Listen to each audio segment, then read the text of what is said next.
All right. So Figus talks about these pleasure palaces of the Sheremetyevs as though every aristocrat in Russia had one. Let's keep in mind that that's not true. All right, the Sheremetyevs are the cream of the crop. They are the richest of the rich. But having said that, this was a common experience.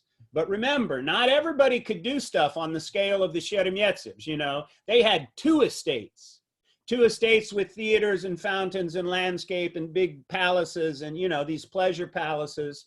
So it's important to remember that whereas Figus is talking about the aristocrats here, he's also talking about even a narrow crust of them, okay? But nonetheless, he is making that argument. And this allowed them to develop, shall we say, their artistic sides, okay? Jacob Leach, do you have a sense of how this would have been a liberation to them? How was it a liberation?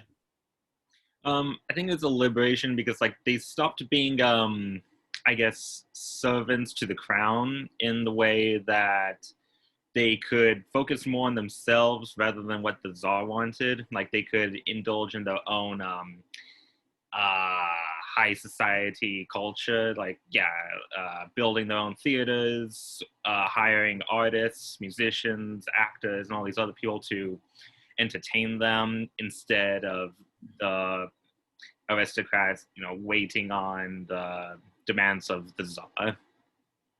Okay, very good.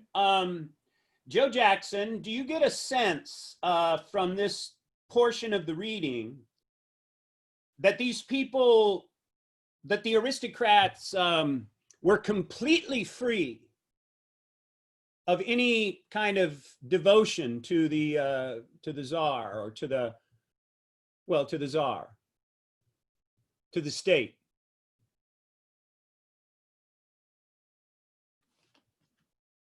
Joe Jackson? Shoeless Joe, that was for you. Hello? Were you able to hear that question? Joe, were you able to hear that question? It looks like Joe might be having some trouble with his... I think he's frozen. Yeah, it looks like he might be frozen there. So let me see. Kyle Coulter, same question to you. The liberation of the nobility, what, other than what we've already said, what else did it mean? What did it give them freedom from or freedom not to do? Well, it freed up more or less their ties to just having to answer to the Tsar in a way. What I mean is they had more liberty to expand outwards, like socially, make more like art, literature. I don't really know what else to say besides what's already been said, to be honest. Okay, that's I'm trying fair. to think of some stuff. That's fair.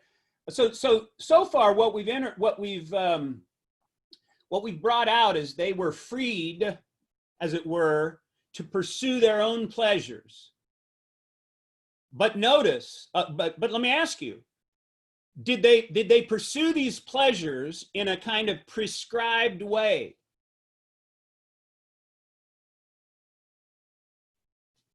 Nate, did they pursue these pleasures in some kind of a prescribed way? I think a portion of what I read involved them. I think it was later in the readings how their notion of kind of cultivating their own. Hold on, I wrote it down. Cultivating their status as the elite was kind of their job. So they weren't necessarily free to do whatever they wanted, even though they were, in a sense, they were still kind of not required, but had that sense of needing to be the elite and keep that status symbol of the top of the class, and like separating the peasants from the Tsar. They're like that buffer area. Okay. That's what I gathered. All right. Who can tell us if or how it would be accurate to say that they still engaged in activity that was European? They may have been freed, and liberated. But when I asked the question, were they prescribed in any particular way? I'm asking, was there a way in which they engaged as Europeans and therefore followed some kind of set of norms or rules? I would say yes to that. I believe later on in the text, it talks about how in many ways their life mirrored like a play or like some type of show, like all their exterior life was planned out, was modeled after a European court society. And while I think it said like they were to act as Europeans, but to be Russians. Okay, but they were still kind of required, as it were, to Europeanize the countryside, Europeanize their lives, right? I think also Catherine the Great was wanting them to resemble like a European nobility. And that's why they felt pressure to sort of convert to that. Right, right. In other words, I want you to see here that if not more than, I would argue, from what I understand, as much as Peter the Great, by the time we get to Catherine, and this is the end of the 18th century now, this story is now skipping, it's going from, the late 1600s to the 1830s or four, and Figus is kind of jumping around a little bit, right? But by the time we get to the 1760s, 70s, 80s, and 90s, Catherine, of course, is ruling, and she is nonetheless, or how should I say this, equally requiring that Russian aristocrats still behave in a European manner, but they've been liberated from the requirement to perform state service and to serve the state, and they've been liberated to some extent to kind of free themselves from St. Petersburg. Okay? So the liberation here, although Figus doesn't talk about it, I want to make sure you understand this, that they were liberated from being required to, for instance, be administrators or bureaucrats in the government if they didn't want to. They could maintain their noble or aristocratic status, and they didn't have to serve the state. Now, I also want to be clear about something else that Figus doesn't mention, and that is that most of them continued to serve the state in some form. Even though they were liberated, most of them chose not to be liberated, but that's not to say that they didn't also at the same time still put more energy into their estates, right? And they were able to invest massive amounts of wealth, inefficiently, I might add, because of course this was a highly inefficient economy where everybody at the bottom was subjugated to a few at the top, but the few at the top could really blow their money and get away with it, especially the Sheremetsievs, right? Spending way too much money on stuff. But the point is that it allowed them to inwardly focus on their interests artistically, right? And to engage in these pleasure palaces, which made them more European. Someone else tell us briefly how else we know they were European.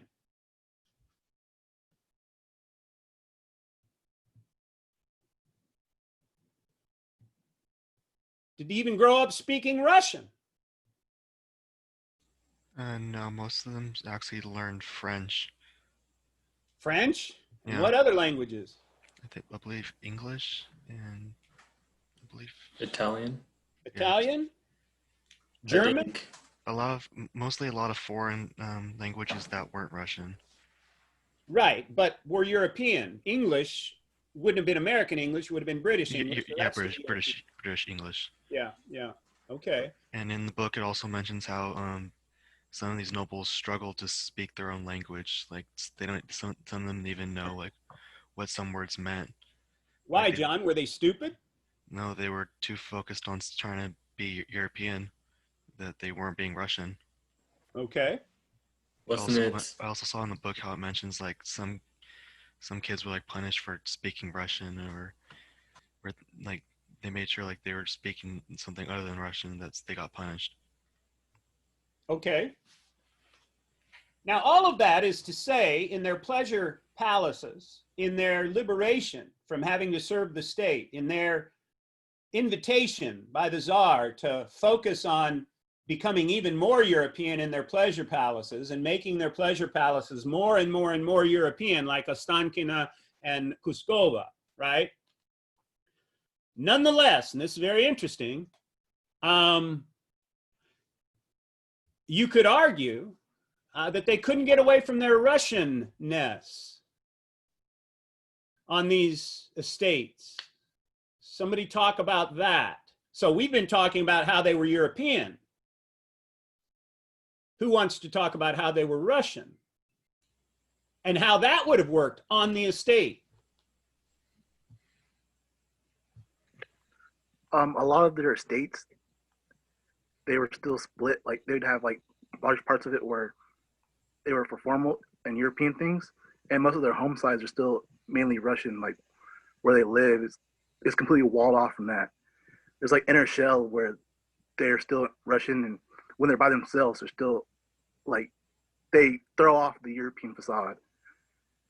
Okay, give us more. Someone give us more precise detail about how that worked.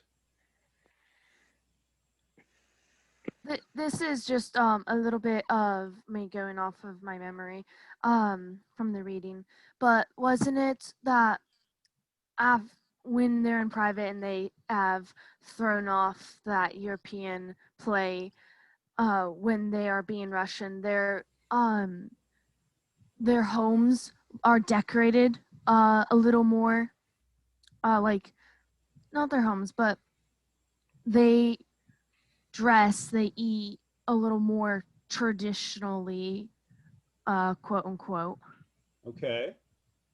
All right, Alexis, can you add to this? This notion that even in their pleasure palaces, they were kind of half foreign, half European, and half Russian.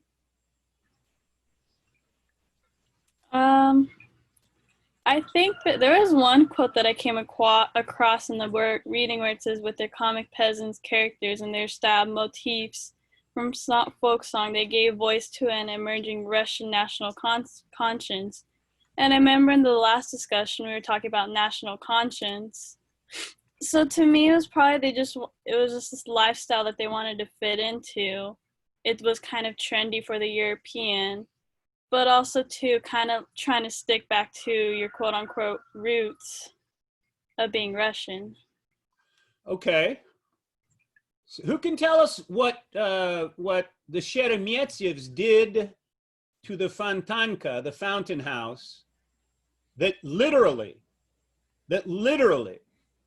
helps us illustrate how in these pleasure palaces there was a Russian portion and a European portion. There was a space where you behaved like a European, and there was a space where you behaved like a Russian.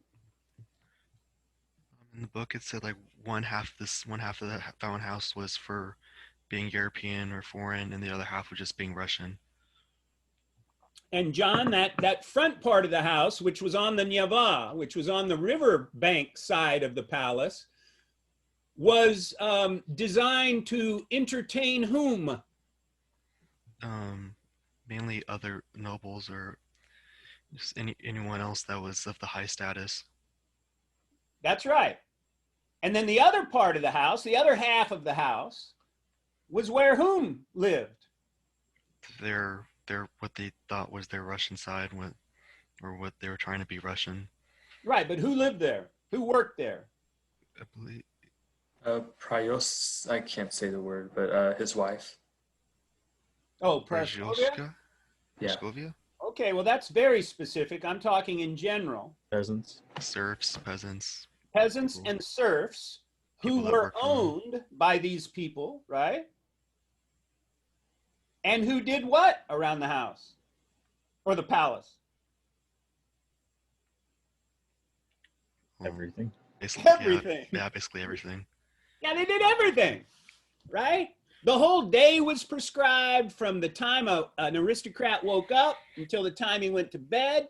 All kinds of rules, people serving him. Those were peasants. Those were peasant serfs. In other words, they were whom? Not Europeans, but Russians. Russians. And so if you were a child of an aristocrat, who raised you until you were about 7 or 8? A Russian. Russian. Could you speak Russian? Probably could. Sure you could. You could speak Russian a little bit. You couldn't write it because nobody taught you how to write it because the peasants you were being raised by couldn't write it, but they could speak it. But at the same time that was happening, you were also going to be eventually, by age 7 or 8 or 9, you were going to be cut off from that world and you were going to be sent off somewhere or given a tutor that would, wrap your knuckles if you spoke in Russian. Right? Yeah. So what I want you to see, oh, go ahead. Somebody was going to speak up. Yeah, they mentioned in a section of the chapter that how aristocrats would sometimes speak Russian, but it would be like very little or the very simple speech that they were taught as kids. So that could Right. And there's the one guy, I forget his name, he was a Lithuanian or Latvian prince that served the regime for 40 years, and he never learned any Russian, right? He could speak in French. So French was the lingua franca among the aristocrats. They were still required to speak it. So in their pleasure palaces, yes, they got to entertain themselves, but they had to do it, in European languages and European cultural forms, high cultural forms, right? But what we're getting at here is we're getting at how even in the midst of that, they never got far away from Russia or Russians, right? So that by the time, okay, so does that make sense to everybody? All right, well, let's go to question 7b. What do you think might have been the psychological effect of living as a Europeanized aristocrat in Russia? I found a quote that I think summarizes it quite well. Good. Go. So it says, from page 53, striving to make themselves at home with foreigners, they became foreigners at home. And I just thought that really characterized how, even though they were trained to become super comfortable in this, they ended up alienating a part of themselves in the process. That's right. They had a double self-consciousness, right? So this is like some kind of stranger, but in a familiar land kind of thing. Like you were born in this place, you've lived all your life, but it seems that you feel like you're not familiar with it, even though you've been here all your life. It's like you're a stranger in your own home. It's like you're a guest in your own home. Okay, so when you're in Russia, you feel like you don't fit because you're trying to be European. And if you go to Europe, by the way, as many did, what happened over there, Nate? They were pretty much ostracized for being imitations of European culture. Right. So that by the time we get to the 1760s and 70s and 80s, a very important kind of cultural notion is starting to emerge among these Russian Europeanized aristocrats. And what is it, Joe? A sense of what? Sense of there's a sense that they don't belong anywhere, and there's a sense that Western civilization is or Europe is a lie. Sort of like it's not the idealized form that they thought it was. It's not all that they thought it was going to be. Especially, they hated France because of the French Revolution. They abhorred what it was. They didn't see the Western values that they imagined they would see.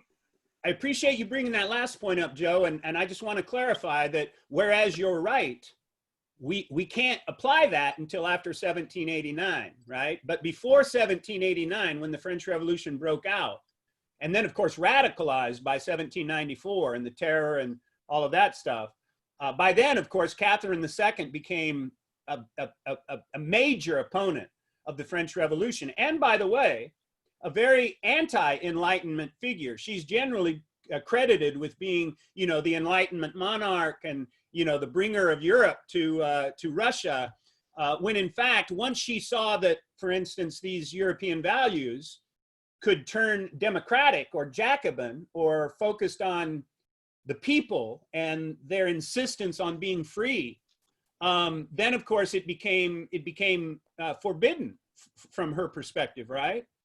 Okay. That's ironic that's kind of ironic because wait about 200 years and fast forward to 1917 and see what happens. Well, we'll get there, Chris, but you're right. It is ironic. But the point here is that by the 70s and 80s, what kind of an attitude is developing in the aristocrats? And as Joe said, it's an attitude that European culture is vapid, that it's materialistic, that it's shallow. Where's the depth? The depth is in Russian culture, in the peasantry, in the countryside, right? It's Moscow, it's Muscovy, right? Not Petersburg. Petersburg is a symbol for, Europeanization. But what's interesting about this is even in Petersburg, in fact, especially in Petersburg, here's some more irony for you, Chris. At the same time that Catherine is glorifying the Enlightenment and European ways, she's also allowing operas and comedy, satirical comedy, to be written that are themselves a criticism of exactly what Joe was talking about, right? Yeah. Notice this is official art. This is state, supported. She didn't pay for it, but she kind of did. But the point is that at the same time that they're all, going off to their pleasure palaces and becoming more European, they're also being critical of being European. Yeah, that's very ironic. It is ironic, yeah. Yeah, Nate, go ahead. Could you argue that the Russians saw themselves as more European than the Europeans at that stage? Or were they more towards just the, hey, this is a better place in Russia where we actually value these things that we say? I'm sorry, Nate, I kind of lost you. Say that again. So my question was, could the Russian aristocratic class be considered or consider themselves more European, or would they consider themselves just better than the Europeans that didn't do what they were preaching? Yeah, that's a good question. So I think the book brings this out, but they do develop a sense of superiority eventually. Right. But they also have a sense of envy. So it depends on where they are. If they're in Europe, most of them are envious and they feel like outsiders, right? But then when they're in Russia, let's face it, they're so damn rich. They're like some of the richest, some of them are some of the richest people in the world, right? I mean, you can have 2,000 servants on your estate and afford it. It's incredible. So in that sense, they would have felt some superiority, but the superiority will come more from, Nate, it will come more from this eventual swing back to their Russianness, right? Right. And so what Figes is trying to do is he's trying to get us to think about why the Russians seem not to fit anywhere. And by the way, why they themselves think they don't fit anywhere, why they're not appreciated anywhere. And one of the interesting things and Figes kind of implies this a few times, is that in fact, they're still this way. And I would argue that a lot of the people I have met are absolutely still this way. They hate the West, but they're envious of it, right? They love Russia, but they know it's a fucking mess, right? and that, you know, they can't do anything right, you know, kind of. And yet they, you know, they love themselves and their nation so much that it's kind of envy and superiority at the same time. Now, let me throw something out. Just, you know, I want you guys to be thinking about big connections. Obviously, this is a Russian Civ class, and it might be odd to, you know, try to poke some W.E.B. Du Bois into Russia. But for those of you that do American history, you know that W.E.B. Du Bois, a great African-American thinker, came up with this notion of the double self-consciousness that Black people have to carry with them. That is to say, they have to carry their Blackness with them all the time, knowing who they are, while at the same time, and thinking about themselves as who they are and how they're different from everybody else, and in many cases subjugated and taken advantage of. And, you know, we don't need to make this a whole damn lecture, right? But the flip side of that is that they also kind of have to watch themselves go through life trying to fit into a white world. And so they carry with them, Du Bois said, a double self-consciousness. And I've talked to a lot of Black folks to whom that makes perfect sense. And I think it's true experientially, but it's the same kind of thing. And what I want you to see then is that the psychological effect of this is, well, problematic. It's destabilizing. It's not a comfortable place to be, right? And some of you who go through life with anxiety and insecurity, you know what I'm talking about. You never quite feel comfortable in your own skin. You're trying to be something else, but you're not quite that. You find yourself apologizing for yourself, right? That's me. I've been insecure. That's why I'm Professor Farrell. I mean, you know, that's why I'm doing what I'm doing, because, you know, I had so much insecurity that, you know, I just drove the hell out of it and accomplished a lot. But I'm still basically this person that carries around a lot of anxiety and worries about how he fits in the world, right? So that's three separate ways of kind of trying to understand the psychological effect of all of this on the Russians. Now, another important point, though, that we want to make sure we get to before we stop today, and by the way, you may not think that we're answering all four questions, but we kind of are, if you look at the substance of them. I just want to spend a few minutes, though, on this emerging sense of Russianness during this same period, too. So somebody help us out here. Why or how, why would have these Russians, at the same time that they're trying to be Europeans, why would have their own sense of Russian nationality would have emerged? And by the way, when we talk about this, notice we're talking about Russian consciousness, Russian national consciousness. Alexis, I'm going to correct you a little bit here, not Russian conscience. There's a difference between consciousness and conscience. Conscience is our sense of right and wrong. Consciousness is awareness, right? So the question is, how did their Russian national consciousness start to emerge in this period, aside from what we've already said? Yeah, Kyle?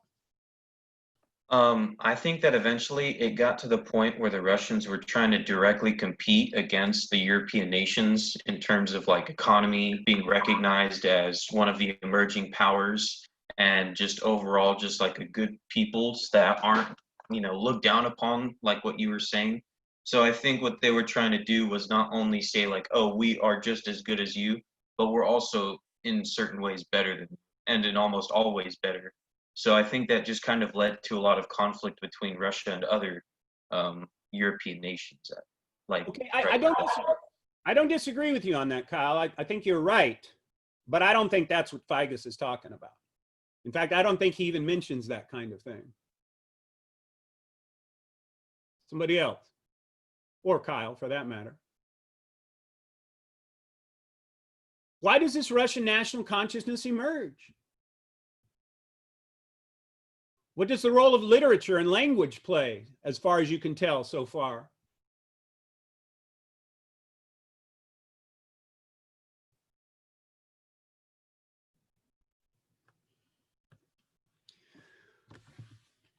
What about Karamzin and Pushkin? Did the Russians even have a national literary language at the end of the 18th century? No, they didn't. Karamzin comes on the scene at the beginning of the 1800s. He starts to systematize Russian literature, or try to. And as he does, he tries to assemble the canon, C-A-N-O-N, the canon of Russian literature. And the fact is, he can hardly find any Russian literature to canonize. There's nothing there. There's no written literature other than Church Slavonic. And so, go ahead. Somebody was going to speak up. Oh, yeah, because at the point, most of the written literature was either retellings of Western stories, or in their plays were retellings of the Western stories. I remember it said at one point there was like 500 productions created, and only 7 of them were original Russian. Right. So at that point, they were casting everything that was Russian. They were saying no to Russian, Orthodox Russian Christianity. They're separating themselves from that. And at the point, they're trying to build upon European like foundations, and it was kind of killing the Russian, because they would find themselves with Russian didn't have words for the way of thought and things expressed in European, so they had to create this stuff, and they had to try to inform them of what they're trying to create.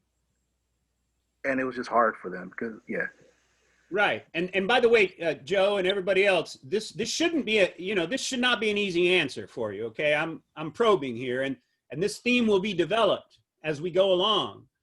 But we have to ask ourselves, where did this Russian nationalism come from? And partially it came from thinkers like Karamzin and Pushkin and others, who began to rediscover, as it were, the peasants and peasant culture and Russian culture, the countryside, right? And by the way, going out into the countryside to your pleasure palaces would have gotten you closer back to the peasants, right? And so after the French Revolution then, and certainly after Russia goes to war, and Kyle, this might be, something that you were thinking of in 1805 against Napoleon. Certainly after that, then a real anti-European and anti-French bias develops, which we'll be talking more about. And these aristocrats actually start refusing, in some respects, to be as European as they had been required. And they start to argue, like we said earlier, that European culture is vapid, it's revolutionary, it's materialistic. But Russians have a soul, and Russia has a soul, and Russia has meaning, and the peasantry have meaning. That's where our Russian side comes from, right? So these pleasure palaces then, this freeing of the nobility is very important, because what it does is it opens up a bunch of cultural activity that over the space of 50 years, from the 1760s to the early 1800s, actually creates this kind of desire to be European, but at the same time a disillusionment with Europe. And a desire to be Russian, but also, we got to be European still, right? So in terms of Russian national consciousness, what we're positing is a split personality, a split identity, a kind of double self-consciousness, to cite the concept that Du Bois made famous, right? It's an insecurity. It's a way of carrying around with you a certain instability, jealousy on the one hand, but envy on the other. And, I want to be European, but I'm not European. I want to be Russian, but I'm not Russian, that kind of thing, right? And in terms of cultural production, in terms of art, what I want you to see is that this was a vivid and expansive period of artistic development. But Russia had light years to go, as it were, to catch up if they wanted to be European. And interestingly, and Chris, this is back to some irony, interestingly, in many respects, they became more European than the Europeans. Their palaces were some of the most impressive, European palaces in the world. And St. Petersburg was one of the most impressive cosmopolitan cities in the world. Right there in Russia, the land of, the peasant. All right, we got to stop. So are there any questions or comments? I did like that last thing you said. It's like, wow. Like, because it's interesting, we were talking about the whole little hate-love relationship Russia has with the rest of Europe. But in the end, they become more European than, like you said, they become more European than the rest of Europe themselves. I mean, you said you've been in Russia, like you've seen all those palaces, like they're extravagant. Look at all that gold. And besides, Russia has all that land to help build those elaborate palaces. All right, Chris, thanks for that. Any other questions? All right, I'm going to work on this breakout room thing. We'll do our best. We'll keep hacking away at this stuff. I'm sure we're going to have it all hammered down in another few days, certainly by next week. All right. I'll be posting this up on the website today. So, for whatever reason you guys want to check it out or tell your teammates, but we're going to get to this team component pretty soon, and it's going to become very, very, very important. All right. You guys have a good day. I'll see you on Friday.